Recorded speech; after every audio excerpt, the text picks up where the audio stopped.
গ্রাম বাংলার এক অনন্য উৎসব পৌষ পার্বণ। এই সময়টা মূলত নতুন ধান ঘরে তোলার সময়। কৃষকের মুখে দেখা যায় তৃপ্তির হাসি। সেই আনন্দ থেকেই জন্ম নিয়েছে পৌষ পার্বণ। বাড়ির বড়রা ও ছোটরা এই উৎসবে মেতে ওঠে। গ্রাম অঞ্চলে পৌষ পার্বণ মানেই নানা রকম পিঠে পুলির উৎসব। চালের গুঁড়ো, নতুন গুড় আর নারকেল দিয়ে তৈরি হয় ভাপা পিঠে, দুধ পুলি, পাটিসাপটা, বিভিন্ন স্বাদের পিঠে। বাইরে পৌষের ঠান্ডা কনকনে, এইদিকে আমিও বসে পড়েছি পিঠে বানাতে। পিঠে বানানো শুধু খাবার তৈরির কাজ নয়, এটি পারিবারিক মিলন ও আনন্দ ভাগ করে নেওয়া। এইদিকে পুচকু সোনাটা সারাটা দিন এত দুষ্টুমি করেছে, তাই ক্লান্ত হয়ে সন্ধ্যেবেলায় ঘুমিয়ে পড়েছে। তাই নিশ্চিন্তে একটু পিঠে পুলি বানাতে পারছি।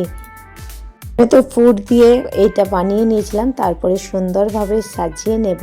এইটা সাজিয়ে নেওয়ার পরে সুন্দর করে গামছা দিয়ে বেঁধে এটাকে সিদ্ধ করতে হবে। তোমাদেরকে একটু শেয়ার করছি, দেখো সকলে কিভাবে সিদ্ধ পিঠে করতে হয়। এটাকে অনেকে ভাপা পিঠেও বলে বা সিদ্ধ পিঠেও বলে। এই দেখো, এদিকে হাঁড়িতে জল টকবক করে ফুটছে, সেই সময় এটাকে সুন্দর করে সাজিয়ে গামছা দিয়ে বেঁধে উল্টে দিতে হয়। এই ভাপটা দিয়ে সিদ্ধ হয়ে যাবে ভাপা পিঠে। এটি খেতে ভীষণ সুস্বাদু। পিঠে বানাতে বানাতে এইদিকে আবার লক্ষ্মী পুজোরও আয়োজন করতে হবে, কারণ একদিকে পিঠে বানানো হবে, একদিকে আবার লক্ষ্মী পুজো হবে। ঠাকুরমশাই এসে পড়েছেন লক্ষ্মী পুজো করতে।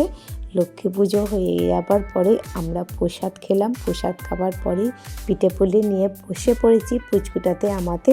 পুচকুটা যেহেতু আগের বছরে অনেকটাই ছোট ছিল, তাই পিঠে পুলির স্বাদ অতটা কিছু বোঝেনি। তো এবছরে ঝাঁপিয়ে চলে এসেছে আমার কোলে পিঠে পুলি খাবার জন্য। বন্ধুরা, তোমরা এই উৎসবে কেমন আনন্দ করলে, কি পিঠে বানালে সকলে কমেন্ট করে জানাবে।